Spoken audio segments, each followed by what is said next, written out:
As the rain poured down on the rural countryside, Officer Mason felt his heart stop when he saw what the German Shepherd search dog was carrying gently in its mouth. A tiny pink baby shoe, muddied but unmistakable against the animal's dark fur. The shoe was far too small for a toddler who could walk, which meant somewhere in these dense woods was an infant who had no chance of survival without immediate help. If you love stories about remarkable animal heroes and the unexpected ways they save lives in the most desperate situations, please subscribe to our channel now so you don't miss any of these incredible true tales. Mason signaled to his partner to radio for backup as the dog, a retired police canine named Rex who specialized in tracking, began pulling insistently at his leash nose to the ground, following what appeared to be faint impressions in the mud that no human eye could detect. The search had begun just 3 hours earlier when a frantic 911 call reported a car abandoned on a remote forest road. The driver's door opened, a baby carrier, empty in the back seat, and no sign of the young mother or her 2-month-old daughter anywhere in the vicinity. 24 hours earlier, Emma Collins stood in her parents' kitchen clutching her 2-month-old daughter Lily to her chest as her father's voice rose in frustration.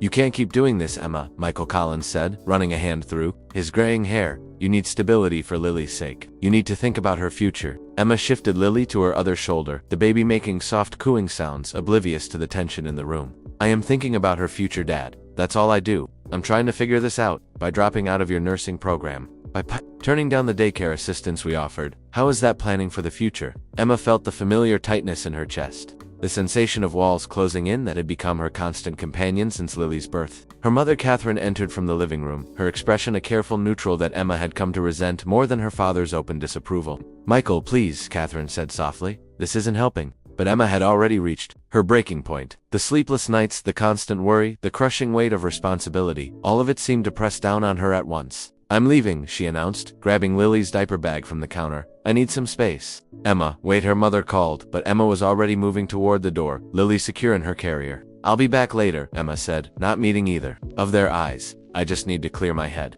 As she secured Lily's carrier into the back seat of her second-hand Honda, Emma's hands trembled. She hadn't planned to leave, hadn't packed enough diapers or formula for more than a few hours, but the suffocating feeling had become unbearable. The constant judgment, or worse, the careful way her parents tiptoed around her as if she might shatter at any moment. Emma slid into the driver's seat, resting her forehead against the steering wheel. Postpartum depression, the doctor had called it, prescribing medication that made her feel foggy and disconnected. She'd stopped taking it after a week. Unable to bear the sensation of being separated from her own emotions, she drove aimlessly for the first hour, Lily mercifully sleeping in the back seat. Emma's thoughts drifted to Tyler, Lily's father, who had disappeared the moment the pregnancy test showed positive. He had been a brief relationship, a moment of connection during her first year of nursing school. Now he was a ghost. Lily would never know. The Collins family had always been picture perfect before Emma's mistake. Michael, a respected high school principal, Catherine, a pediatric nurse, their older daughter Grace, now a successful attorney in Chicago. Emma had been following the expected path to nursing school, volunteer work at the hospital, a sensible boyfriend before Tyler.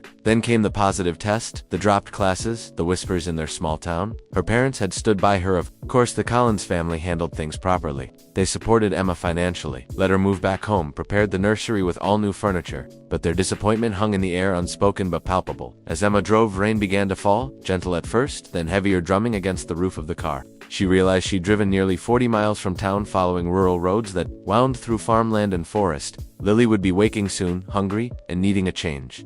Emma pulled onto a Forest Service road, seeking a place to turn around. The rain intensified suddenly, a torrential downpour that reduced visibility to mere feet. She stopped the car halfway down the narrow dirt road, now turning to mud beneath her tires. In the back seat, Lily began to cry, the high-pitched wail that always set Emma's nerves on edge.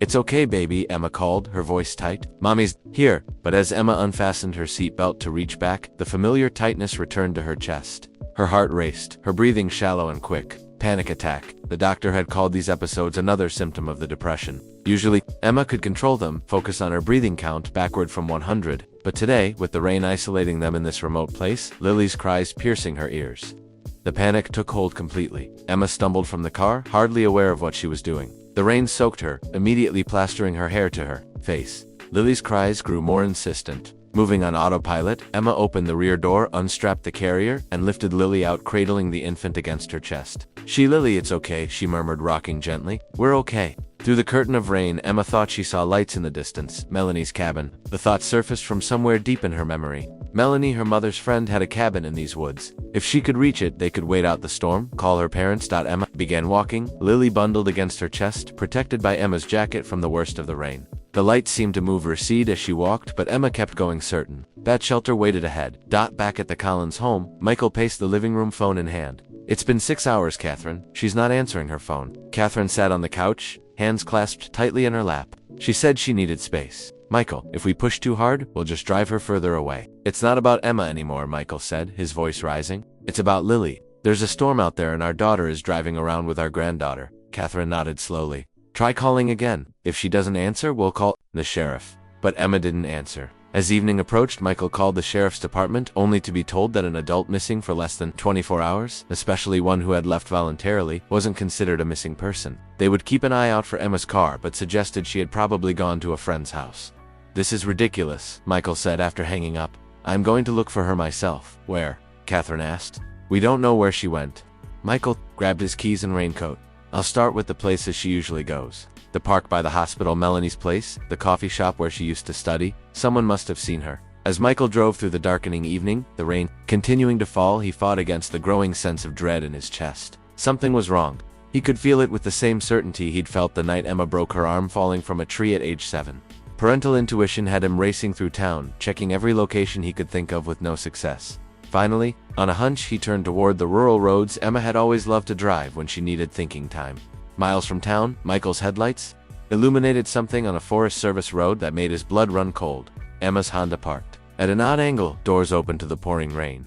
The rain had not relented for hours, coming down in sheets that reduced visibility to mere feet. Officer Daniel Mason wiped water from his eyes as he studied the ground around the abandoned Honda. The car told a story that chilled him more than the rain. Driver's door left open in haste. Baby carrier, in the back, empty diaper bag spilled across the seat. Anything? His partner, Officer Rodriguez, called from the other side of the vehicle. Mason shook his head. Nothing clear. Grounds, too saturated for footprints. They had responded immediately to Michael Collins's frantic 911 call, arriving at the remote Forest Road 20 minutes after the father's discovery. Mason had been a police officer for 12 years, a member of the department's Search and Rescue, Team 47. He knew the first hours were critical, especially with an infant involved, especially in these conditions. Temperatures dropping, Rodriguez noted, checking her watch. It's already down to 52 degrees. How old did dispatch say the baby was? 2 months, Mason replied, his jaw tightening. The number hit too close to home, bringing unwanted memories of his sister's loss years ago. Her son, Mason's nephew, had been just 3 months old when he stopped breathing in his crib. Mason pushed the thought away, focusing on the present, on the lives that could still be saved. The crunch of tires on gravel announced the arrival of additional units. Sergeant Walsh approached, clipboard in hand, rainwater streaming from his department-issued poncho. We've got 4 more officers setting up a perimeter, Walsh informed them. County Search and Rescue is 20 minutes out with thermal equipment. Child Protective Services has been notified and the father is waiting at the command post we're setting up at the Forest Road entrance. Mason nodded, processing the information. We need K9 units. This rain has washed away most scent traces, but it's our best shot. Already on it, Parker is bringing in Rex. Mason felt a surge of hope at the name. Rex was a German Shepherd who had served the department for 7 years before retiring due to a line-of-duty injury. Officer Parker had adopted the dog, but still brought him in for difficult tracking situations. Rex had found lost hikers, missing children, even an Alzheimer's patient who had wandered 6 miles from his care facility. If anyone could find traces of Emma and Lily Collins, in this weather it was Rex. I want to lead the search team, Mason said. Walsh hesitated. Mason, I know how you get with cases involving children. Maybe you should coordinate from the command post. Mason squared his shoulders. With respect, sir, I'm the most experienced tracker we have, and Rex works best with me. Something in his tone must have convinced the sergeant, who simply nodded. Keep your radio on? I want updates every 15 minutes. As Walsh returned to his vehicle, Rodriguez gave Mason a knowing look. This isn't like the Matthews case, Danny. We're going to find them. Mason's jaw tightened at the mention.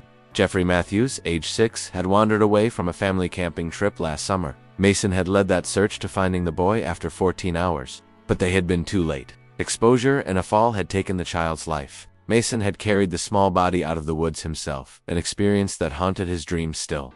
We need to move fast, was all he said. Parker arrived with Rex 10 minutes later, the German Shepherd alert and focused. Despite the driving rain, Mason knelt beside the dog, his hand moving gently over the animal's graying muzzle. At 9 years old, Rex was considered elderly for a working dog, but his nose was still the best in the department. Hey, buddy, Mason murmured. We need your help again. Parker handed Mason Lily's blanket retrieved from the car. Father says this was her favorite.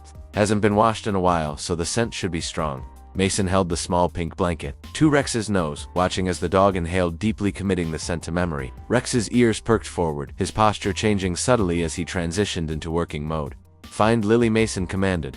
"Find the baby, Rex."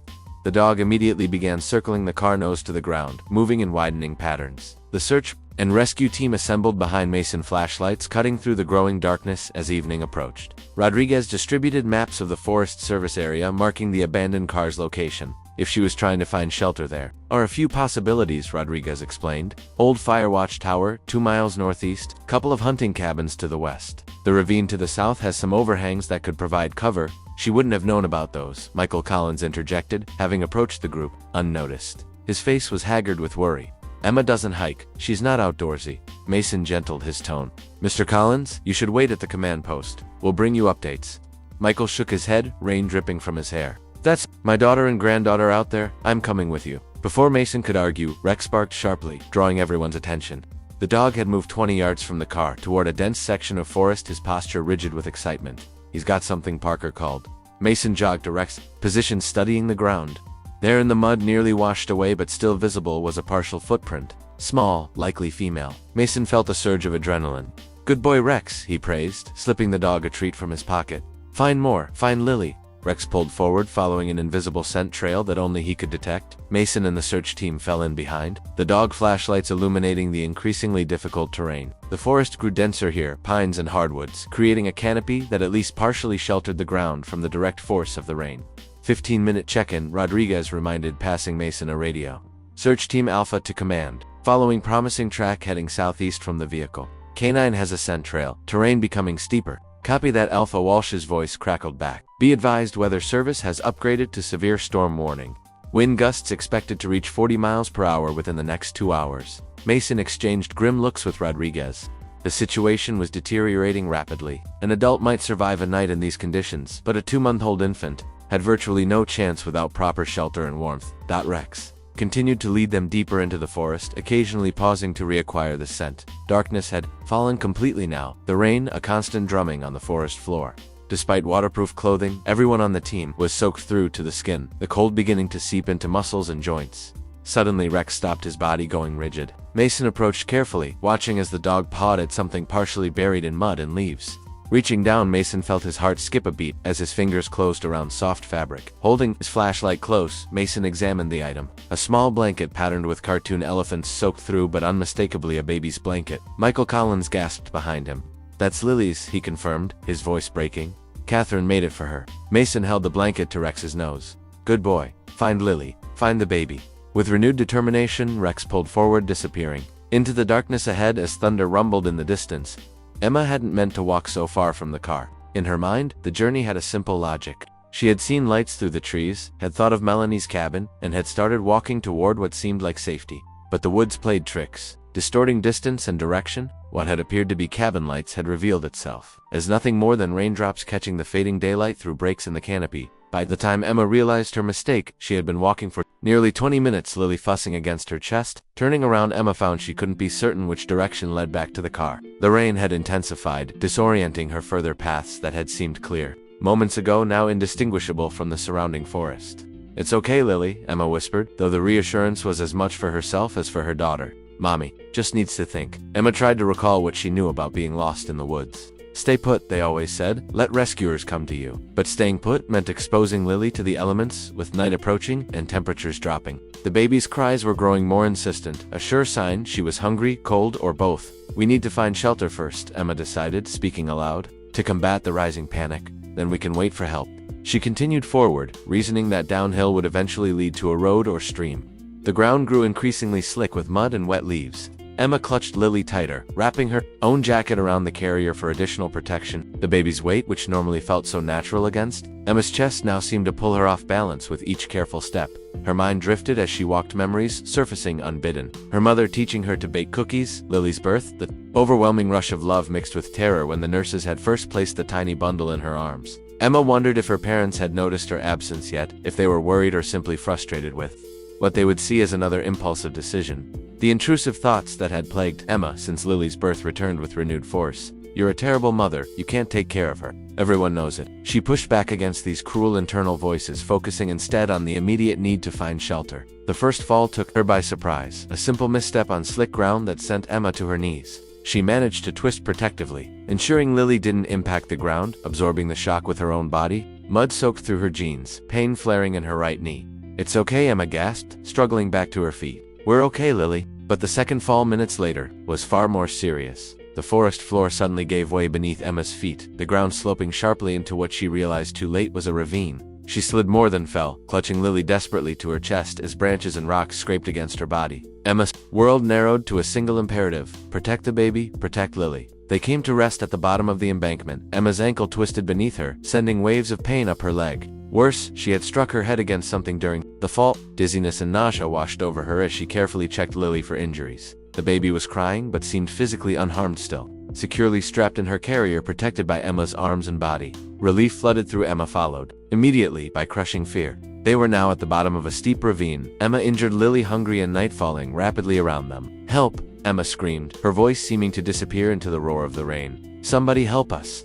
No answer came, only the steady drumming of raindrops on leaves and the escalating cries of Lily, hungry and frightened by her mother's distress. Emma forced herself to breathe deeply, to think clearly despite the pounding in her head. First, shelter. She needed to protect Lily from the rain and dropping temperature. Scanning the ravine, Emma spotted a massive fallen oak, its upturned root system and trunk creating a natural shelter. Not ideal, but better than nothing. Moving proved excruciating. Emma's ankle couldn't bear weight, forcing her to half-crawl toward the fallen tree, Lily still secured against her chest.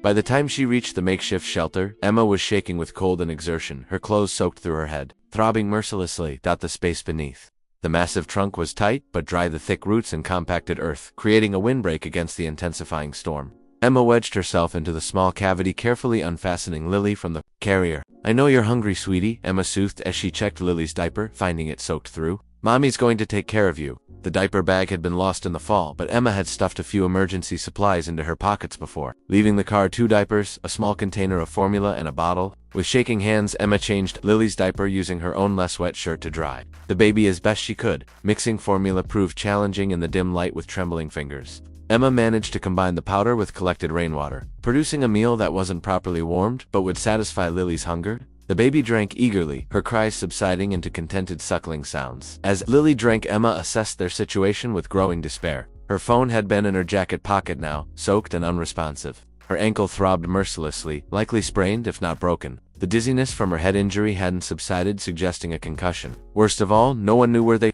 were. Emma hadn't told her parents where she was going because she hadn't known herself. Night had fallen completely now, the temperature dropping rapidly with darkness. Emma could see her breath forming small clouds in the air. Once Lily finished eating, Emma tucked the baby inside her own shirt against her skin for warmth. She removed Lily's damp outer clothes, leaving just the onesie, knowing that wet clothing would only make the baby colder. "Someone will find us," Emma whispered, pressing kisses to Lily's downy head. "Daddy will notice we're missing. He'll call for help. We just need to stay warm until morning." But as the hours passed, Emma's optimism faded. The pain in her head and ankle, combined with a cold, made thinking increasingly difficult. She found herself drifting between alertness and a foggy half-consciousness that frightened her with its persistence. Lily had fallen asleep against Emma's chest, her tiny body remarkably warm compared to Emma's chilled skin. Emma focused on this warmth, this small miracle in her arms, using it to fight against the creeping numbness in her extremities. She needed to stay awake, needed to protect Lily through the night. To combat the encroaching drowsiness, Emma began talking softly to Lily, telling her stories, making promises. "When you're older, I'll teach you to bake cookies, like Grandma taught me. We'll go to the beach and build sandcastles. I'll read you all my favorite books." The simple act of speaking kept Emma conscious through the worst hours of the night. As the storm intensified and temperatures continued to drop, somewhere in those dark hours, Emma removed her shoes and socks, placing them over Lily's feet and hands, additional layers of protection for the infant. "I'm sorry, Lily," Emma whispered, tears mixing with raindrops on her face. "Mommy made a mistake, but I'm going to keep you safe. I promise." Darkness had enveloped the forest completely, the rain showing no signs of relenting as midnight approached. Officer Mason stood beneath a hastily erected canopy at the mobile command post, studying maps illuminated by harsh fluorescent lighting. 6 hours had passed since Michael Collins discovered the abandoned car, nearly 4 since Rex had found Lily's blanket. Despite the mounting odds, Mason refused to consider failure. Latest weather report, Sergeant Walsh announced, approaching with a tablet protected in a waterproof case. Temperatures down to 48 degrees with wind chill making it feel like 40. Storm fronts stalled over the county, expected to continue through morning. Mason nodded grimly. Hypothermia would be setting in for both mother and child if they remained exposed to these elements. Infant core temperatures dropped much faster than adults. Lily had precious little time. We need to expand the search grid, Mason insisted, tracing patterns on the map. Rex followed their scent southeast from the vehicle toward the ravine system here. If they went down into one of these gullies, they could be anywhere in this 3-mile section. Walsh studied the map with a frown. That's rough terrain, Danny. Dangerous in daylight, deadly at night with this rain. I'm considering calling it until morning. Mason's head snapped up. Calling it? We've got an infant out there, sir. A 2-month-old who won't survive the night in these conditions. And I've got 20 searchers at risk of injury or worse. If we lose someone down a ravine, we've just created more victims. Before Mason could argue further, the radio on his belt crackled to life. Command post, this is Team Bravo. We've reached the eastern perimeter, no sign of subjects. Request permission to return to base and resupply. Walsh keyed his own radio. Copy that, Bravo. Return to command. Mason turned away, frustration boiling in his veins. He understood Walsh's concern for the search teams, but every instinct, every fiber of his training told him that waiting until morning meant recovering bodies, rather than saving lives. I need a word, Sergeant Mason said, keeping his voice measured. The 2 men stepped away from the command table, finding relative privacy beneath the edge of the canopy. Rain drummed against the tarp above them, creating a curtain of white noise. I know what you're going to say, Walsh began, but Mason cut him off. With respect, sir, I know this terrain better than anyone on the force. I've trained for night searches. In these exact conditions, Rex and I can continue while other teams rotate back.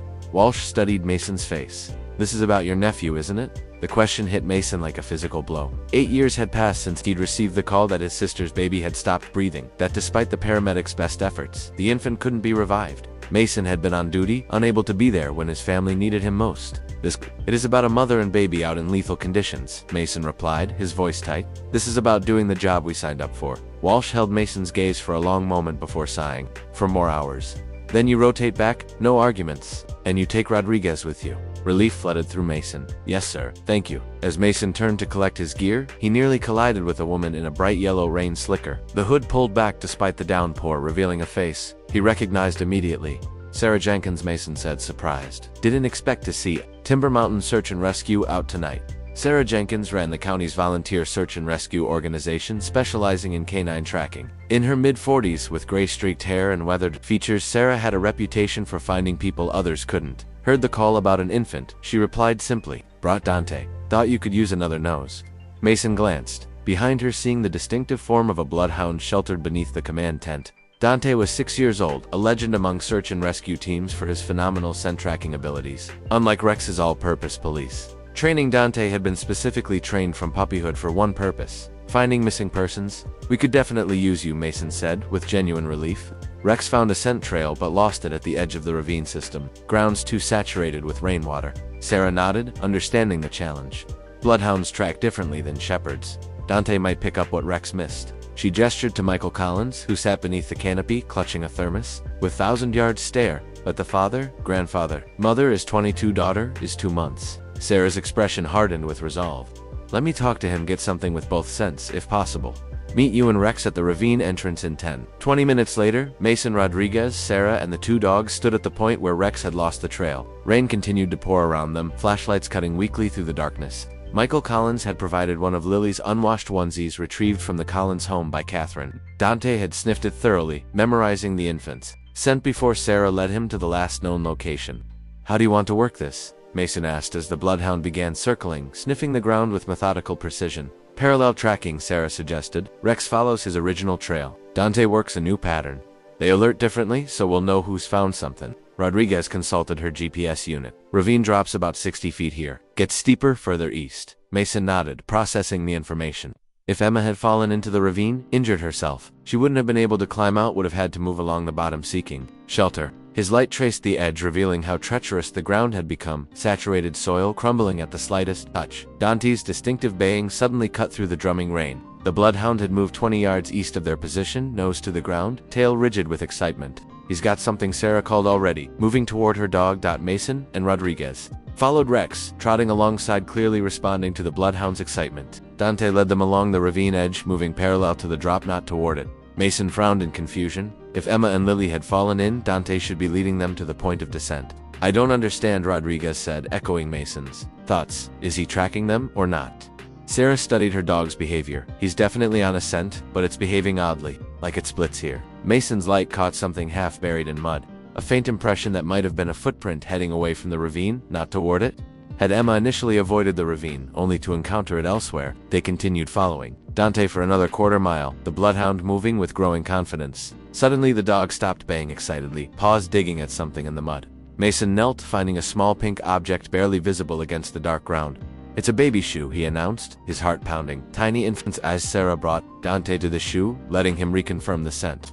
"Good boy," she praised. "Find more." The bloodhound immediately turned toward the ravine edge, nose working furiously along the ground. Mason's flashlight revealed the truth. Here the earth had given way, a fresh slide of mud and vegetation, marking where someone had fallen. "They went down here," Mason said grimly. "Probably accidentally." Rodriguez peered over the edge. "That's at least a 50-foot drop, Danny. In the dark with a baby." Mason pushed aside the implications. "Radio command? Tell them we need the rope team. We're going down." As Rodriguez made the call, Mason knelt beside Rex, showing him the tiny pink shoe. "Find Lily, Rex. Find the baby." The German Shepherd sniffed the shoe intently, then looked toward the ravine, his ears perked forward. Whatever doubts Mason had harbored about continuing the search vanished in that moment. Rex's posture had changed completely, excitement and certainty radiating from the dog. "They're down there," Mason said to Sarah. "They're alive.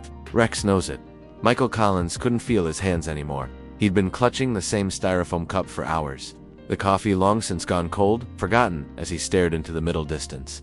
Around him, the command post buzzed with activity, radios crackling, maps being updated, searchers rotating in and out for brief respites from the deluge. None of it seemed to penetrate the fog of fear that surrounded him. His Emma, his little Lily, out there somewhere in the darkness and rain?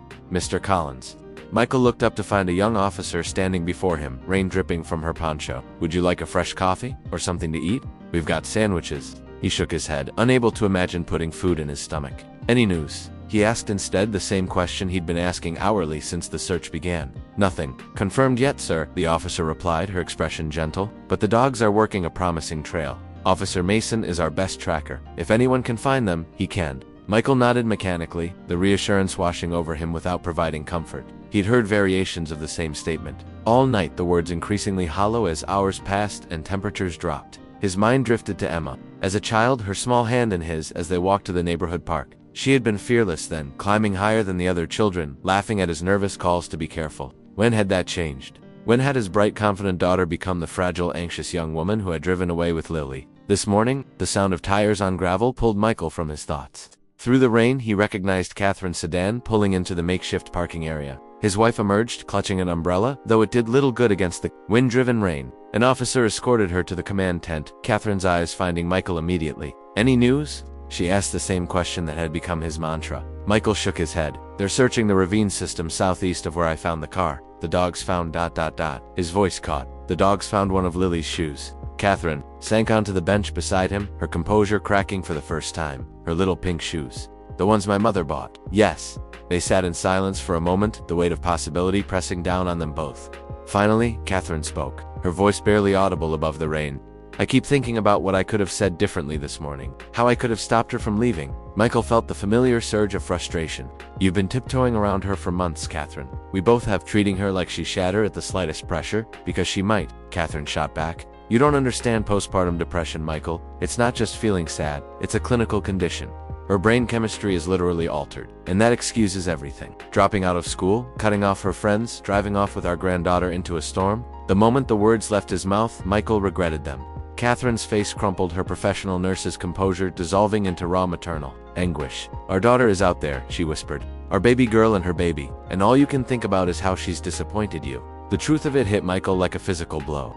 Despite his worry, despite his desperate need to find Emma and Lily, part of him was still angry, still judging his daughter for her choices. Shame washed over him as potent as the rain soaking through his jacket. "You're right," he admitted, the words difficult to form. "I've been ... I haven't understood what she's going through. I just wanted her to be the Emma she was before." Focused, determined, Catherine's hand found his cold fingers interlacing. "That Emma is still there, Michael. But she's also a mother now, struggling with changes we can't see or fully understand. If we get them back ... double quotes. Her voice broke on the if. "When we get them back, we need to do better." Michael nodded, squeezing her hand. "We will, I promise." A commotion near the command table drew their attention. Sergeant Walsh was speaking urgently into a radio while officers gathered around a map spread across the table. Michael and Catherine approached hope and dread, mingling in equal measure. "What's happening?" Michael asked. Walsh glanced up. Mason's team found a shoe and signs of a fall into the ravine. They're preparing to descend now. A fall. Catherine repeated her medical training, immediately assessing implications. "How steep is it?" "Approximately 50 feet, an officer replied. "Rocky in places, but mostly earth and vegetation." Michael felt his knees weaken. Could they survive that? Emma and Lily? Walsh's expression remained carefully neutral. "It depends on how they fell, Mr. Collins. If Emma was protecting the baby, it's possible both could have survived with recoverable injuries." Recoverable injuries? The clinical phrase did nothing to mask the severity of the situation. Michael thought of tiny Lily, so small, so fragile. Of Emma, who despite everything was still his little girl in his mind. "I should be out there," Michael said suddenly. "I should be helping with the search." "Mr. Collins, with respect, that's not possible," Walsh replied. "The terrain is extremely dangerous even for trained personnel. The best thing you can do for Emma and Lily is stay here and provide information when needed." Michael wanted to argue, but Catherine's hand on his arm stopped him. "He's right, Michael. We need to let the professionals work." Reluctantly, Michael returned to the bench, the waiting more unbearable now that he knew Emma and Lily might be injured. At the bottom of a ravine, Catherine sat beside him, her nurse's training visibly at war with her maternal fear. "I brought something," she said, after a moment reaching into her purse. "I thought it might help." She withdrew several photographs. Emma holding Lily in the hospital just hours after birth. Emma, as a teenager, receiving her high school diploma. Emma at age 5 riding her first bicycle. Lastly, a small stuffed rabbit worn from years of love. Her comfort toy, Michael said, recognizing the rabbit Emma had carried everywhere as a child. "And this is Lily's favorite," Catherine added, producing a small stuffed elephant. "The dogs might be able to use them for scent." Michael took the items, handling them with reverence. Such small things to represent the two lives that meant everything. To him, he approached Sergeant Walsh, offering the toys and photos. "My wife brought these." "For the search dogs?" Walsh nodded with understanding. "Thank you. I'll get these to Mason and Jenkins right away." As the stuffed animals were sealed in plastic bags to protect them from the rain, Michael found himself studying the photos of Emma, his bright, beautiful daughter. In each image he could see her confidence, her joy for life. How had he missed the signs that those qualities had been subsumed by depression and anxiety? "We'll do better," he whispered to the images. "Just come back to us." The radio on Walsh's belt crackled to life. "Command, this is Mason. We've located the second shoe, approximately 30 meters from the descent point." Proceeding deeper into the ravine, Walsh acknowledged the transmission, but Michael barely heard the exchange. His focus had narrowed to a single thought, repeated like a prayer in his mind. "Please be alive. Please be alive. Please be alive." First light brought little relief. The rain had finally slowed to a steady drizzle, but low clouds hung heavy in the sky, casting the forest in gloomy half-light. Mason stood at the edge of the ravine, watching as the technical rescue team secured anchors for their descent. Despite Walsh's orders, he had not returned to the command post at midnight, instead maintaining position with Rex and Rodriguez, while Sarah and Dante continued working the scent trail along the ravine's edge. "Rope teams, ready," the team leader announced, checking the final connections. "We can get 3 people down initially, then send equipment." Mason nodded, fatigue burning behind his eyes. Nearly 12 hours had passed since Emma and Lily Collins disappeared. The odds of finding them alive diminished with each passing hour, especially for the infant. "I'm going first," Mason said, checking his harness. Then Jenkins, with Dante. Rex stays up here with Rodriguez. The German Shepherd whined, as if understanding his exclusion. Mason knelt beside the dog. "Sorry, buddy. Too dangerous for you on this one." Rodriguez approached, carrying the radio. "Walsh wants an update before you descend." Mason took the radio. "Command, this is Mason. Rope team in position, preparing for descent. First light revealing approximately 50-foot drop with steep gradient continuing beyond visual range." Walsh's voice crackled back. "Copy that. Medical team standing by at extraction point. Use extreme caution, Mason. Visibility still poor, ground unstable." "Understood," beginning descent. The technical team's leader, a firefighter named Ramirez, gave Mason a final equipment check. "Remember to test each foothold. After last night's rain, everything down there is compromised." Mason nodded, moving to the edge where ropes disappeared into the mist-filled ravine. With practiced movements, he began his descent, controlling his speed with the belay device. The wall of the ravine proved even more treacherous than anticipated. Soil that appeared solid gave way at the slightest pressure, sending cascades of mud into the depths below. Taking it slow, Mason called up as he navigated a particularly unstable section. Grounds like wet tissue paper. It took nearly 15 minutes to descend the 50 feet the rope team, maintaining constant communication as Mason provided updates on conditions. Finally, his boots touched the ravine floor, the ground marshy with accumulated rainwater. "I'm down," he reported, unclipping from the main line but maintaining his harness connection to the safety rope. "Sending up signal for Jenkins." As Sarah prepared for her descent with Dante, Mason surveyed his surroundings. The ravine bottom was approximately 20 feet wide, narrowing in both directions. Debris carried by rainwater runoff had collected in haphazard piles, branches, leaves, human garbage washed from somewhere upstream. Any tracks Emma might have left would have been obliterated by the night's rainfall. Sarah and Dante joined him 10 minutes later, the bloodhound immediately putting his nose to the ground. "Which way first?" Sarah asked, securing Dante's specialized tracking harness. Mason studied the ravine's contours. "Water flows that way," he said, pointing east. If Emma was injured, the path of least resistance would be to follow the ravine bottom downhill. Sarah nodded. "Dante, find Lily. Find the baby." The bloodhound needed no further encouragement. With nose to the ground, he began moving eastward, following the ravine bottom. Dante's powerful legs navigating the uneven terrain with surprising grace. Mason and Sarah followed, water squelching beneath their boots, the walls of the ravine rising imposingly on either side. "How far do you think she could have gotten?" Sarah asked, keeping her voice low. "If she was carrying the infant," Mason considered. "The question depends on her injuries. Adrenaline can push people through incredible pain, especially a mother protecting her child. She could have made it quite a distance, even with a sprained ankle or worse." They continued in silence, save for their radio check-ins every 15 minutes. The ravine wound through the forest, occasionally widening or narrowing but maintaining its roughly eastward trajectory. Dante's excitement grew as they progressed, the bloodhound pulling more insistently at his lead. "He's got something stronger," Sarah observed. "Sense pulling somewhere ahead." Mason relayed the information to command, then increased his pace slightly, hope pushing back against exhaustion. They rounded a bend in the ravine where a massive fallen tree created a natural bridge across the gap. Dante began baying, his distinctive sound echoing off the ravine walls. Mason called his flashlight, illuminating something pink caught among debris at the tree's base. He rushed forward, carefully extracting the object from the mud. The second, tiny pink shoe, matching the one they'd found at the ravine edge. Mason held it gently, the miniature size making his heart ache with its vulnerability. "They were definitely here," Sarah confirmed, as Dante sniffed excitedly around the area. "And relatively recently for Dante to be this animated." Mason keyed his radio. "Command, this is Mason. We've located the second shoe approximately half a mile east of Descent Point." Continuing to follow Bloodhound's lead, Walsh acknowledged as Mason carefully bagged the shoe as evidence. Dante had already moved on, pulling Sarah toward the fallen tree, his nose working frantically along its massive trunk. "He's really on to something here," Sarah said, excitement coloring her voice. "This could be where they sheltered." Mason played his flashlight along the tree trunk, noticing how its fall had created a natural shelter underneath where roots had torn from the ground. He approached carefully, mindful of potential instability in the massive deadfall. "Emma Collins," he called. "Police search and rescue. If you can hear me, make a noise." Silence answered him, save for the dripping of water from leaves and Dante's excited breathing. Mason crouched, examining the ground beneath the fallen tree, finding compressed earth where someone might have sat or lain. "They were here," he confirmed, seeing a distinctive impression in the soft soil. "Looks like she might have taken shelter under the trunk." Sarah joined him, Dante still indicating strong interest in the area. "But they're not here now," she observed. "Why would she leave shelter?" Mason considered the question.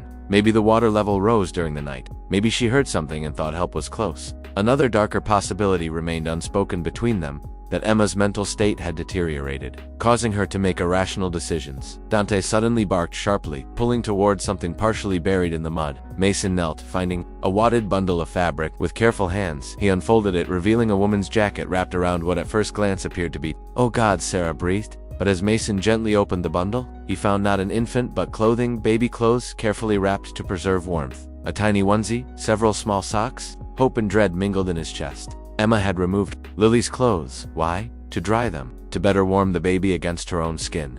"Command, this is Mason," he reported, voice tight with tension. "We found infant clothing wrapped in what appears to be the mother's jacket. No sign of subjects at this location, but evidence they took shelter here recently." Walsh's response came immediately. "Understood. Medical team moving to your location with additional resources. Status of Bloodhound." Mason looked to Sarah, who was already following Dante, as the dog moved purposefully along the ravine floor, continuing eastward. Bloodhound still tracking still, showing strong interest, were continuing to follow. Mason jogged to catch up with Sarah and Dante, adrenaline pushing back his exhaustion. The ravine narrowed ahead, the walls drawing closer, the bottom becoming rocky. If Emma was moving through here in darkness, injured, carrying an infant, Dante suddenly froze, his entire body rigid with alertness. Then with a deep bang that echoed through the ravine, he lunged forward, pulling Sarah toward a tangle of fallen trees and debris.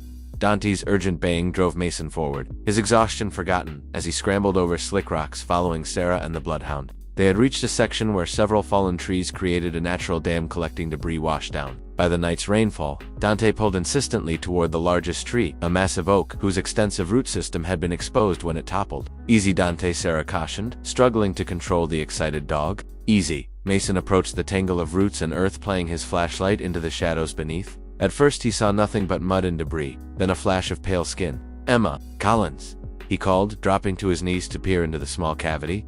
"Emma, can you hear me?" "Police search and rescue." No response came, but Mason could now clearly see a human form curled into the small protected space beneath the root ball. He keyed his radio, hands shaking with adrenaline.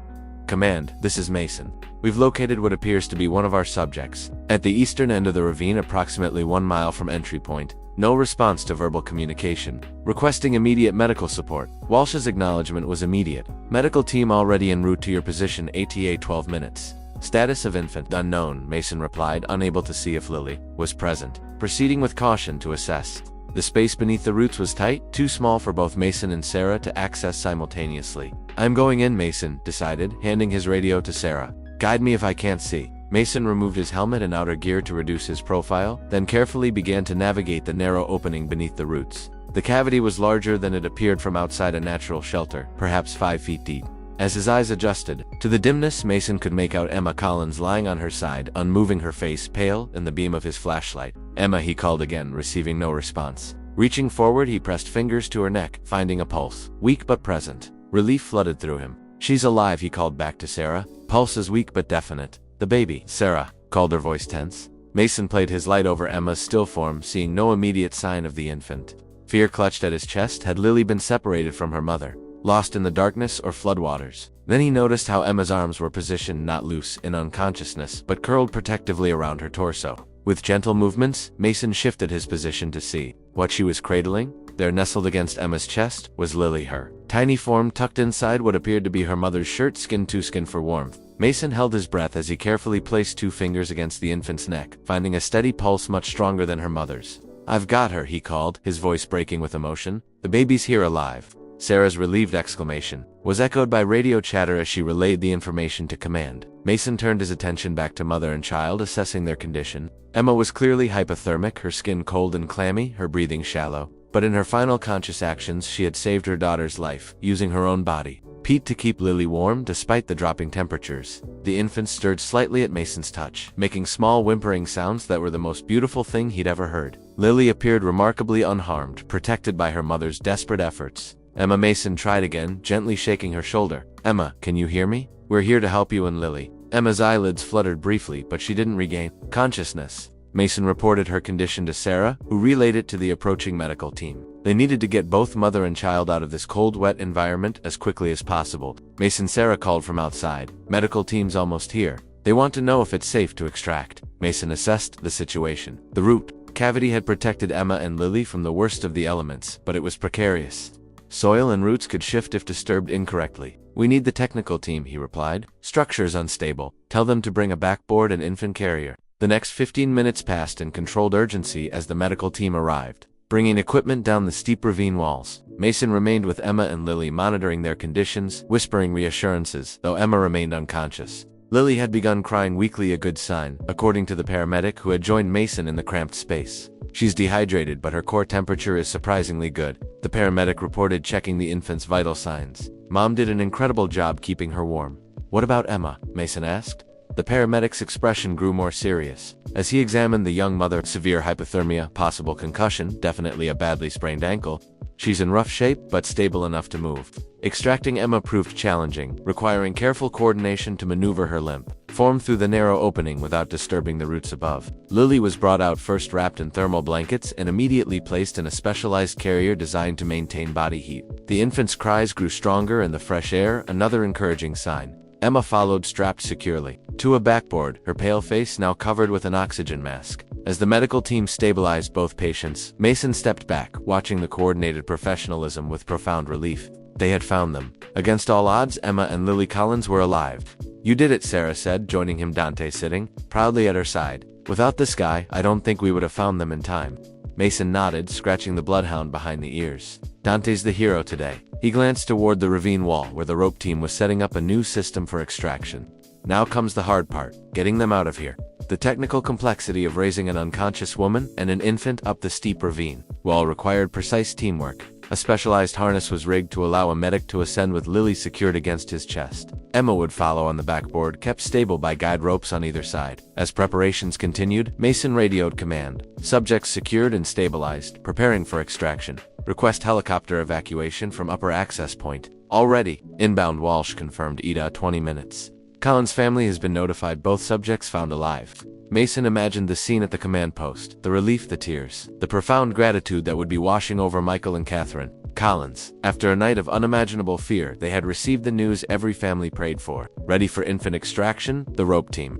Leader called. Mason watched as Lily, secured in her carrier and accompanied by a paramedic, began the careful ascent up the ravine wall. The infant's cries echoed briefly, then faded as they reached the top where additional medical personnel waited. One down, one to go, Sarah murmured beside him. Emma followed more slowly, the team taking extreme care with the backboard, keeping it stable as it rose inch by inch up the treacherous slope. Mason and Sarah remained below, watching until Emma disappeared over the edge, safely delivered to the medical team above. Only then did Mason allow himself to feel the full weight of his exhaustion. 24 hours without sleep, soaked to the skin, muscles aching from tension and exertion. But beneath the physical discomfort was a profound satisfaction. They had done it. They had found Emma and Lily Collins alive. Come on, Sarah said gently. Our turn. As they prepared for their own ascent, Mason cast a final glance at the root cavity that had sheltered mother and child through the long, dangerous night. Against all odds, Emma Collins had kept her daughter alive, had sacrificed her own warmth, her own safety to protect Lily. It was a testament to the most fundamental human bond, a mother's love for her child.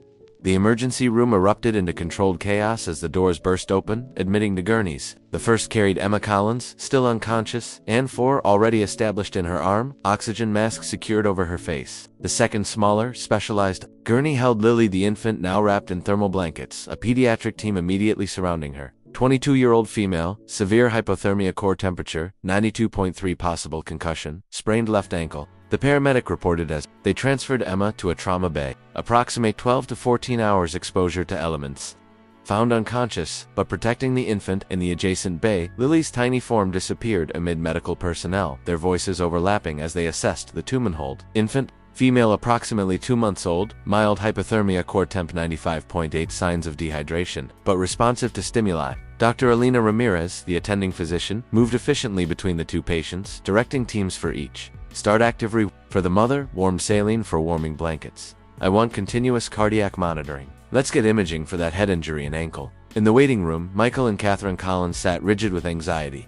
They had followed the ambulance from the forest, barely speaking during the 30-minute drive to County General. Now, they waited, surrounded by the antiseptic smell and harsh lighting of the emergency department family room. Mr. and Mrs. Collins. They looked up to find a young doctor in rumpled scrubs standing in the doorway. Both rose immediately, faces etched with fear and hope. I'm Dr. Taylor from Pediatrics, she introduced herself. I've been treating your granddaughter Lily. How is she? Catherine asked, her nurse's training evident in her focused question. Her temperature, is she responsive? Dr. Taylor smiled slightly. Lily is doing remarkably well, considering what she's been through. Her core temperature was slightly below normal when she arrived, but she's responding beautifully to gentle She's dehydrated, but we're addressing that with fluids. Her vital signs are stable, and she's quite vocal, which is an excellent sign. Michael's legs weakened with relief, and he sank back into his chair. And Emma, our daughter. Dr. Taylor's expression grew more measured. Dr. Ramirez is overseeing your daughter's care. She'll be out to speak with you soon. What I can tell you is that your daughter's actions saved Lily's life. The way she kept the baby warm using skin-to-skin contact, protecting her from the elements. It was extraordinary. Tears filled Catherine's eyes. Can we see Lily? Very soon, Doctor, Taylor promised. We're just finishing our assessment and getting her warmed and hydrated. I'll come get you as soon as she's ready for visitors. As Dr. Taylor departed, another figure appeared in the doorway. Officer Mason, still in his mud-caked uniform, exhaustion evident in every line of his body. Officer Mason, Michael said, rising to greet the man who had found his family. I don't know how to thank you. Mason shook his head. No thanks necessary, Mr. Collins. Just doing my job. How are they? Catherine summarized what they'd been told. About Lily, adding, we're still waiting to hear about Emma. Mason nodded soberly. She was unconscious when we found her, but stable. The medics seemed optimistic. The three fell into silence, each lost in their own thoughts, until Dr. Ramirez appeared, her dark hair escaping from a hasty ponytail, her expression serious, but not grim. Mr. and Mrs. Collins. I'm Dr. Ramirez. I've been treating your daughter. How is she? Michael asked. Emma is in serious but stable condition, Doctor, Ramirez explained. Her core body temperature dropped dangerously low, what we call severe hypothermia. We're actively rewarming her using specialized techniques. She also has a moderate concussion and a grade 2 ankle sprain, but she'll recover. Catherine pressed. Dr. Ramirez chose her words carefully. Physically, we expect her to make a full recovery, though it will take time. She hasn't regained consciousness yet, which is concerning, but not unexpected given the hypothermia and concussion. The next 24 hours will tell us more. Michael absorbed this information, trying to focus on the positive, alive, stable, expected to recover, but the doctor's measured tone suggested complications she wasn't explicitly stating. "What aren't you telling us?" he asked directly. Dr. Ramirez sighed. "In cases of severe hypothermia, there's always concern about potential damage to organs, including the brain. Emma's temperature was dangerously low for an extended period. Until she regains consciousness, we won't know if there are any lasting effects." The stark reality of how close they had come to losing Emma hit Michael anew. Catherine reached for his hand, squeezing tightly. "When can we see her?" Catherine asked. "She's being moved to intensive care. You can see her briefly once she's settled, but I want to emphasize that her body has been through extreme trauma. Recovery will take time and patience." After Dr. Ramirez departed, Michael turned to Mason. "You should go get some rest, officer. You look dead on your feet." Mason shook his head. "I'd like to stay if that's all right, at least until we know more." Michael recognized something in the officer's expression, a personal investment beyond professional duty. He simply nodded, grateful for the man's continued presence. An hour later, a nurse escorted Catherine and Michael to the neonatal unit, where Lily lay in a specialized warming bassinet. The sight of their granddaughter, tiny but alert, pink-cheeked and moving her arms energetically, brought fresh tears to both their eyes. "She's perfect," Catherine whispered, reaching out to touch Lily's cheek. "Absolutely perfect." The neonatologist explained that Lily would remain under observation for at least 24 hours, but was expected to make a complete recovery. "Babies are surprisingly resilient," she explained, "and your daughter did everything right to protect her." From the neonatal unit, they were taken to the ICU, where Emma lay surrounded by monitoring equipment. Unlike Lily's vigorous movements, Emma was utterly still, her face pale against the white hospital linens, the only signs of life. The steady beep of the cardiac monitor, and the gentle rise and fall of her chest. "Oh, Emma," Catherine murmured, approaching the bedside. "My brave girl." Michael stood frozen in the doorway, overwhelmed by the sight of his daughter, so vulnerable, so still. The anger and frustration he had harbored toward Emma seemed insignificant, now washed away by the reality of nearly losing her forever. "Her body temperature is almost back to normal," the ICU nurse informed them, checking monitors. "That's excellent progress. When will she wake up?" Michael asked, his voice rough with emotion. "It's hard to say," the nurse replied. "Her body has been through tremendous trauma. Right now, rest and healing are what she needs most." As they maintained their vigil at Emma's bedside, Michael found himself studying his daughter's face. Beneath the pallor and oxygen mask, he could see the child she had been, the young woman she had become, the mother who had somehow found the strength to save her baby against impossible odds. "I'm sorry, Emma," he whispered when Catherine stepped out briefly with the nurse. "I'm so sorry I didn't understand, but I'm here now. We're all here. Just come back to us." Outside the ICU, Mason waited, having refused to leave until he knew both Emma and Lily were stable. When Catherine emerged, she found him dozing in an uncomfortable waiting room chair. Rex, the German Shepherd, lying protectively at his feet, having been granted special permission to enter the hospital. "Officer Mason," she called softly. He awoke, immediately straightening. "How are they?" "Lily is doing wonderfully," Catherine reported. "Emma is stable but still unconscious. The doctors are cautiously optimistic." Mason nodded, absorbing this. "That's good news." Catherine studied the exhausted officer. "You saved their lives, both of them. I don't know how we can ever thank you." Mason glanced down at Rex, who had lifted his head at Catherine's approach. "It wasn't just me. Without Rex and Dante, we might never have found them in time." Catherine knelt carefully, stroking the German Shepherd's head. "Then thank you too, Rex, for bringing our girls home." Rex sat perfectly still in the hospital corridor, his dark, intelligent eyes fixed on the ICU doors beyond which Emma Collins lay unconscious. Though hospital policy strictly prohibited animals, Officer Mason had called in every favor he possessed to allow the German Shepherd's presence. He found her, Mason had argued to administrators. "He deserves to know she's okay." Mason himself dozed in an uncomfortable chair, one hand resting on Rex's back. 48 hours had passed since the rescue, both man and dog catching only brief moments of rest. Though officially off duty, Mason couldn't bring himself to leave, not until Emma regained consciousness. "He's quite remarkable, isn't he?" Mason looked up to find Sarah Jenkins approaching, 2 coffee cups in hand. The search and rescue coordinator looked nearly as exhausted as Mason felt, though she'd managed to change into clean clothes. "Thought you might need this," she said, offering a cup. "Cream 2 sugars, right?" Mason accepted gratefully. "Thanks, and yes, he is remarkable. Best partner I've ever had." Sarah settled into the adjacent chair, Rex shifting slightly to acknowledge her presence before returning his vigilant gaze to the ICU doors. How old is he now? 9, 9.5, Mason confirmed. Ancient for a working dog, but his nose is still better than any technology we've got. Sarah sipped her coffee, studying the German Shepherd with professional appreciation. Dante's back home sleeping on my couch, spoiled rotten after his heroics. Your boy here refuses to leave, huh? Mason smiled faintly, scratching behind Rex's ears. Stubborn as they come, always has been. Tell me about him, Sarah suggested. I know he was a police canine before, but not much else. Mason leaned back in his chair, memories washing over him. Department got him as a 2-year-old from a specialized breeder in Germany. Cost a fortune, but worth every penny. I was assigned as his handler, my first canine partner. Rex's ears twitched at the shift in Mason's tone, recognizing that the conversation was about him. He was incredible from the start, Mason continued. Certified in narcotics detection, tracking, apprehension. But it was always the tracking that he loved most. Like he was born to find things, people specifically. His first major find was a 6-year-old autistic boy who wandered away from a playground. Everyone else was searching the neighborhood. Parks Rex led us straight to the local library, where the kid had gone to look at dinosaur books. Sarah smiled. Some dogs just have that special instinct. They understand their purpose. Mason nodded absently, running his hand along Rex's back, feeling the ridges of old scars beneath the fur. 3 years ago, we were pursuing a suspect in an armed robbery. Guy was cornered in an abandoned warehouse. Rex went in first, like always, to locate and hold the suspect. I was right behind him when the shot started. His voice faltered slightly at the memory. Suspect had a semi-automatic. Rex took 2 bullets, one in the shoulder, one grazed his side. Still managed to take the guy down, held him until backup arrived. Doctors said Rex shouldn't have been able to move, let alone subdue a 200-pound man after those injuries. Sarah's expression softened with understanding. That's when he retired. Department gave him a commendation, then medical retirement. Said he'd done his service? Mason's voice held a hint of bitterness. I couldn't imagine him being adopted out to someone who didn't understand him, so I took him home. But Rex isn't. A pet never has been. He's a working dog through and through.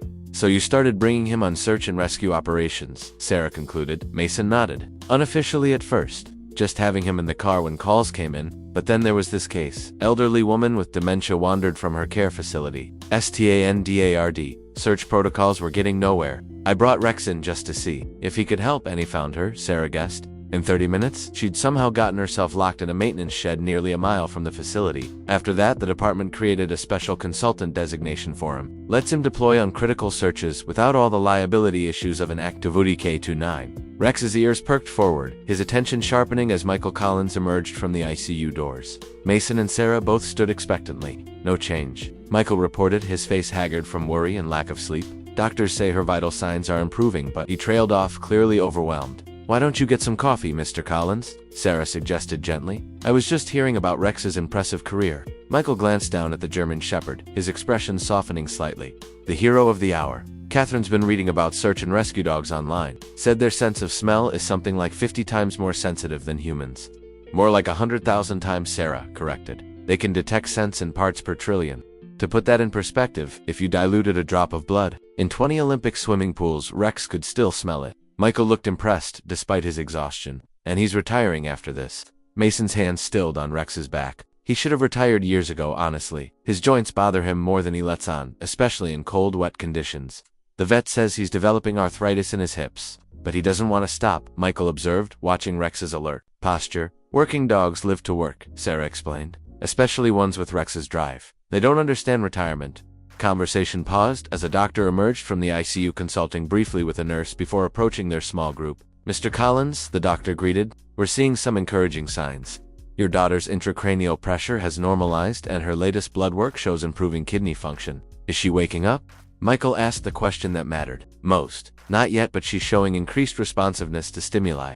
I'm cautiously optimistic. We'll see her regain consciousness within the next 24 hours. As the doctor continued explaining Emma's condition in medical terminology that clearly overwhelmed Michael, Mason found himself watching Rex. The German Shepherd's attention remained fixed on the ICU doors, as if he could somehow sense Emma beyond them, still tracking her, still watching over her. Later that afternoon, Mason received a call from Sergeant Walsh. How's our hero doing? Walsh asked, after inquiring about Emma's condition. Resting, Mason replied, though Rex was actually sitting at perfect attention beside his chair. Doctor's optimistic she'll wake up soon. Good, good. Listen, Danny, I've been talking with the chief. We're thinking of doing something for Rex. A retirement ceremony, maybe a commendation from the mayor. This rescue's getting national attention. Mason smiled faintly. He'd hate that, all the fuss. Walsh chuckled. Well, he deserves it regardless. Let me know when you're back on duty. We'll discuss details. After ending the call, Mason looked down at his partner. Hear that, boy? You're going to be famous. Rex's expression remained unchanged, but his tail thumped once against the floor. You really are something special, you know that? Mason continued, scratching behind Rex's ears. Finding Emma and Lily like that, in impossible conditions. Many handlers made the mistake of humanizing their working dogs, attributing emotions and motivations beyond their training. Mason had always resisted this, knowing that Rex's extraordinary abilities came from instinct training and the unique bond between handler and dog. But watching Rex's unwavering attention to the ICU doors, Mason couldn't help wondering if the German Shepherd somehow understood the significance of what he had accomplished. A nurse approached, clipboard in hand. Officer Mason, we've received special permission if you'd still like to bring Rex in briefly to see the baby, just for a few minutes. Mason looked up surprised. Really? The nurse smiled. Doctor's orders, actually, said something about completing the circle. As long as Rex is clean and controlled, it's been approved. Mason rose, Rex immediately alert at his side. He's been cleared by the canine veterinarian. Perfectly healthy, just getting older. Follow me. Then the nurse instructed, leading them not to the ICU, but to the neonatal unit where Lily Collins was continuing her remarkable recovery. Outside the nursery, Catherine Collins waited, her face lighting up at the sight of Rex. They told me you were bringing him. I wanted to be here. Mason nodded respectfully. They said it would just be for a moment. The pediatrician thinks it's important, Catherine explained as the nurse prepared a clean gown for Mason and sanitizing wipes for Rex's paws. Something about closure for everyone involved. Properly prepared, they were led into the nursery, Rex walking perfectly at heel, his behavior impeccable. Lily lay in a standard crib, now upgraded from the specialized warming unit, her color healthy, her tiny arms moving energetically beneath a pink blanket. Here she is, Rex, Mason said softly, guiding the German Shepherd to the crib's side. This is Lily. You found her, remember? Rex approached carefully, his powerful nose twitching as he gently sniffed, detecting the infant's scent. His tail began to wag slowly, recognition evident in his posture. He made no attempt to touch the baby, maintaining a respectful distance while clearly identifying her as the subject of his search. Catherine wiped tears from her eyes, watching the interaction. He knows her. Mason nodded. He never forgets a scent, especially one he tracked. In his mind, this was a successful mission. Subject located, subject safe. After a few moments, they left the nursery, Rex walking with what Mason could only describe as pride, his step lighter than it had been in days. As they returned to their vigil outside the ice, darkness receded slowly, replaced by awareness of sensation, soft bedding beneath her body, distant mechanical beeping, a dull throbbing in her ankle. Emma Collins drifted toward consciousness, fragments of memory surfacing like debris after a flood. Brain cold fear. Lily. With tremendous effort, Emma forced her eyes open immediately, squinting against harsh fluorescent light. White ceiling, white walls. Hospital panic surged through her body, manifesting as a spike in the cardiac monitor beside her bed. Lily, she tried to say, though it emerged as little more than a rasp. Lily, movement at her bedside, her mother's face appearing above her eyes, red-rimmed with exhaustion and relief. Emma. Oh, Emma, you're awake. Emma tried to speak again, managed only her daughter's name. Lily. Catherine's face crumpled with emotion. She's fine, sweetheart. Lily's absolutely fine, you saved her. Relief washed through Emma, so powerful it left her breathless. Fragments of memory sharpened, holding Lily against her skin in the darkness beneath the fallen tree, the desperate fight to keep her daughter warm as her own body temperature dropped. Dad? Emma whispered, her throat painfully dry. He's here, too, Catherine assured her. Just stepped out to call Grace. He'll be back any minute. She reached for a call button. The doctors will want to know you're awake. Events moved quickly after that, medical personnel filling the room, checking vital signs, pupil reactions, cognitive responses. Emma answered their questions mechanically, her mind focused on a single thought: Lily was safe. When the doctors finally departed, Michael Collins entered the room, hesitating briefly at the threshold before rushing to Emma's bedside. Emma, he breathed her name like a prayer. Thank God. Emma studied her father's face, noting new lines of worry, dark circles beneath his eyes. He looked older, somehow diminished from the authoritative figure who had lectured her just days ago. How long? Emma asked, her voice stronger now. After ice, chips, and careful sips of water? 3 days, Catherine answered. You've been unconscious for 3 days, sweetheart. 3 days. The realization stunned Emma. Her last clear memory was of the second night in the ravine, cradling Lily, trying desperately to stay awake to keep her daughter warm. How did they find us? She asked. Michael's single quote's expression softened with something like awe, search and rescue. Police canine units. They tracked you through that storm, followed your trail into the ravine. Officer Mason and his dog Rex, they found you both. Emma closed her eyes, fresh tears leaking from beneath her lids. I thought we were going to die out there. I thought I'd killed her by being so stupid. Don't, Catherine said firmly.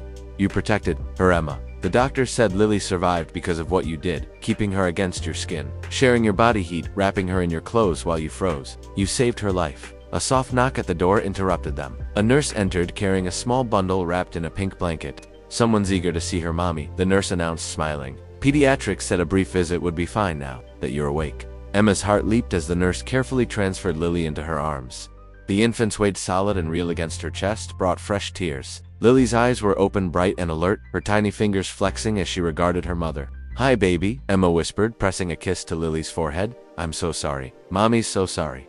Michael cleared his throat, emotion evident in his voice. "We'll give you a few minutes alone." He guided Catherine from the room, the nurse following after, ensuring Emma was stable enough to hold the baby alone with her daughter. Emma studied Lily's perfect features, the miracle of her survival overwhelming in its intensity. "We made it, Lilybug," she murmured, using the nickname she'd given her daughter in the hospital after birth. "We made it."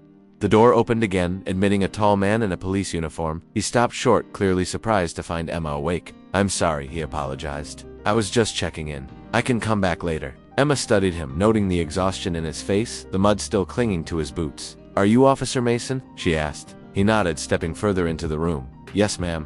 Daniel Mason, County Search and Rescue. My parents told me you found us. You and your dog."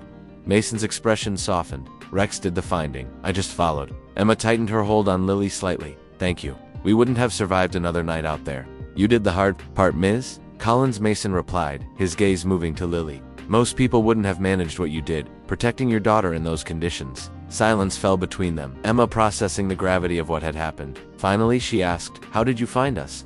"I was so far from the road, so lost." Mason explained about Rex finding the first shoe, about the bloodhound, Dante joining the search, about following the ravine until they discovered the root cavity where Emma had sheltered with Lily. "I don't remember any of that," Emma admitted. "The last thing I remember is the second night trying to stay awake." "Your body shut down to preserve essential functions," Mason explained. "It's common in severe hypothermia. You'd already done everything, right, to protect Lily." Something in his tone caught Emma's attention, a personal understanding beyond professional knowledge.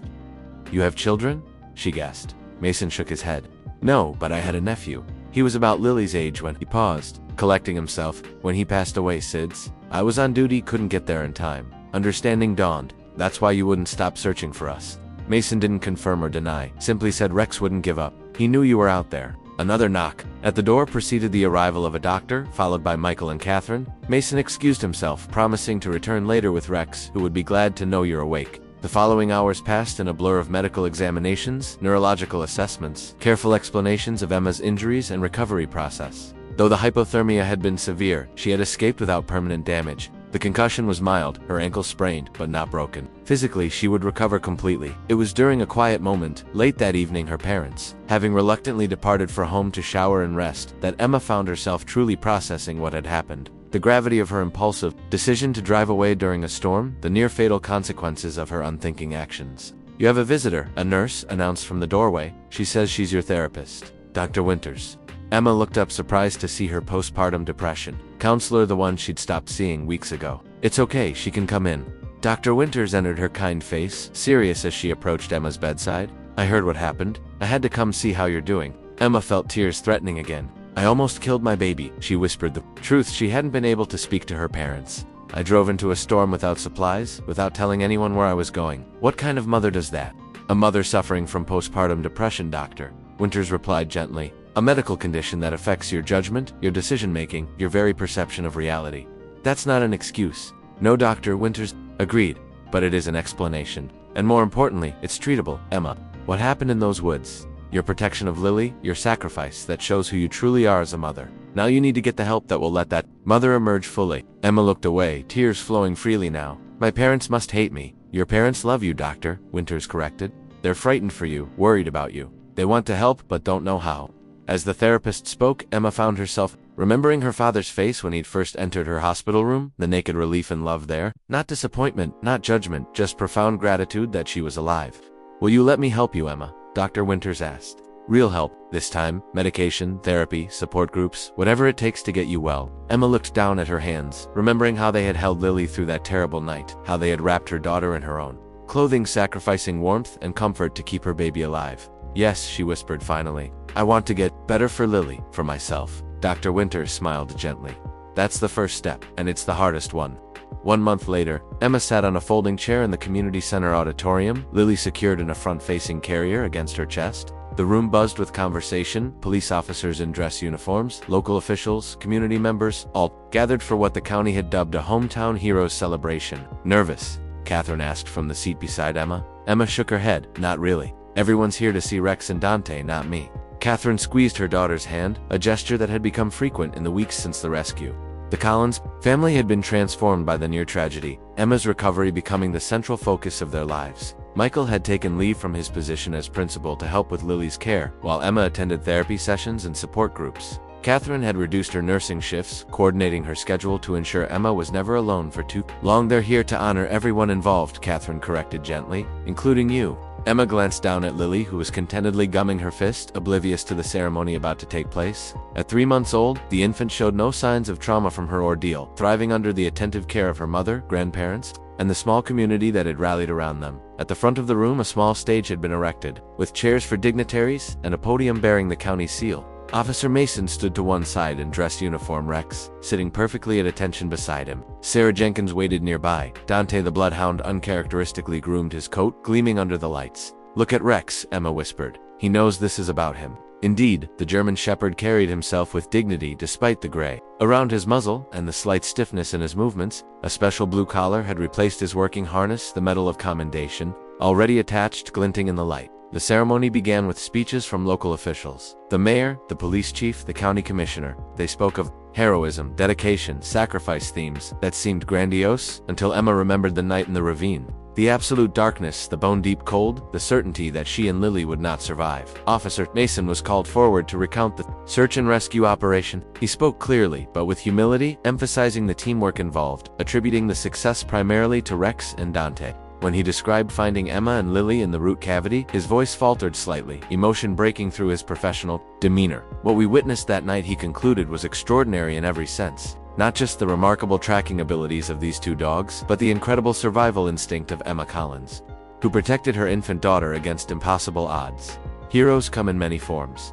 Sometimes they have 4 legs. Sometimes they're mothers who will sacrifice everything for their children. Emma felt heat rise in her cheeks as attention shifted briefly to where she sat. The past month had brought unwanted publicity, local news coverage, interviews, requests that Michael had firmly rebuffed. Today's ceremony was the only public acknowledgement Emma had agreed to, and only because it focused primarily on the search and rescue teams. Mayor Davis approached the podium next, a small wooden box in his hands. "It is my great honor to present this commendation to Rex for his years of service to our community and for his extraordinary work in the Collins rescue. Officer Mason, if you and your partner would step forward." Mason and Rex approached the mayor, the German Shepherd walking with dignified precision despite his arthritis. The mayor bent down, carefully pinning a second medal to Rex's collar.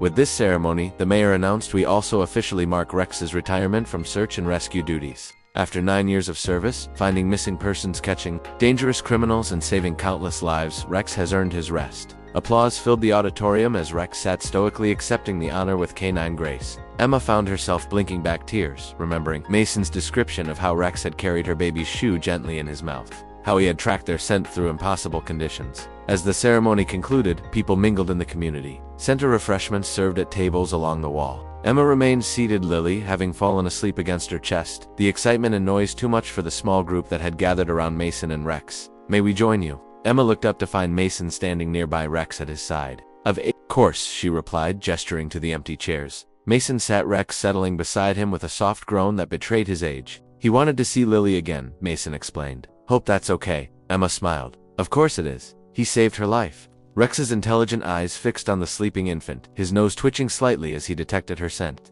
His tail swept once across the floor in recognition. "What will he do now?" Emma asked. "In retirement, I mean?" Mason smiled fondly at his partner. "Become a pampered house dog, I suppose. Sleep on the couch. Chase tennis balls when his joints aren't bothering him. Will he be happy with that?" Emma asked, remembering what Sarah had explained about working dogs, their need for purpose. Mason considered the question. "We're figuring it out. Sarah's offered to let him help train new search dogs at her facility. Teaching the next generation sort of thing." Emma nodded, understanding the need for transition for finding new purpose. Her own life had been completely restructured since the rescue therapy, 3 times weekly medication that finally seemed to be helping without foggy side effects, support groups where other mothers understood the darkness she had experienced. Small steps toward healing. I have something for you, Emma said, reaching carefully into her bag beside the chair trying not to disturb Lily. She withdrew a small wrapped package, offering it to Mason. For Rex, actually. Mason accepted it with surprise, unwrapping the package to reveal a handmade leather collar with a simple engraved tag. The collar was built for comfort, not utility, buttersoft leather that wouldn't aggravate an aging dog's sensitive skin. The tag bore Rex's name, and beneath it the words "Hero who finds the lost."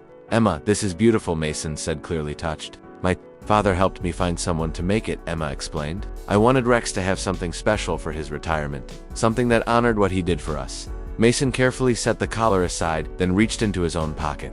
I have something for you too, or rather for Lily when she's older. He produced a small velvet box, opening it to reveal a tiny silver charm in the shape of a dog. It's Rex, he explained. Cast from a 3D model the canine unit had made years ago. I thought someday when Lily's old enough to understand what happened, she might want a reminder of the dog who found her. Emma accepted the charm, tears threatening again. Thank you. We'll treasure it. They sat in comfortable silence for a moment, Rex dozing slightly at Mason's feet, Lily sleeping against Emma's chest. Two beings whose lives had been saved that night. In the ravine, and to who had done the saving, Michael and Catherine approached carrying refreshments. There's going to be a foundation, Michael announced without preamble. We're setting it up next week. The Lily Collins Foundation for Maternal Mental Health and Search and Rescue Support.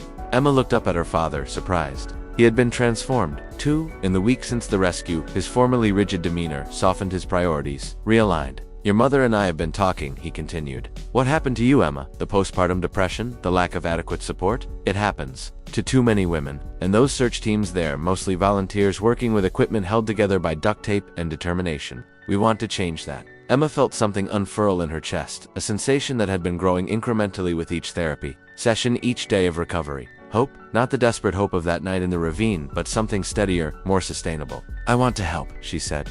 With the foundation, when I'm stronger. Michael's hand came to rest on her shoulder, a gentle weight. We'll get there together. As the celebration continued around them, Emma watched Rex, now fully asleep. His mission complete, his duty fulfilled. New beginnings waited for all of them. Different paths, different purposes, but moving forward together. The storm had nearly destroyed them, but in its aftermath, they had found strength they never knew they possessed. Lily stirred against Emma's chest, tiny fingers flexing in sleep. Emma pressed a kiss to her daughter's head, breathing in her perfect. Baby sent a silent promise passing between them. They had survived the darkness together. They would find their way in the light the same way, together, one step at a time.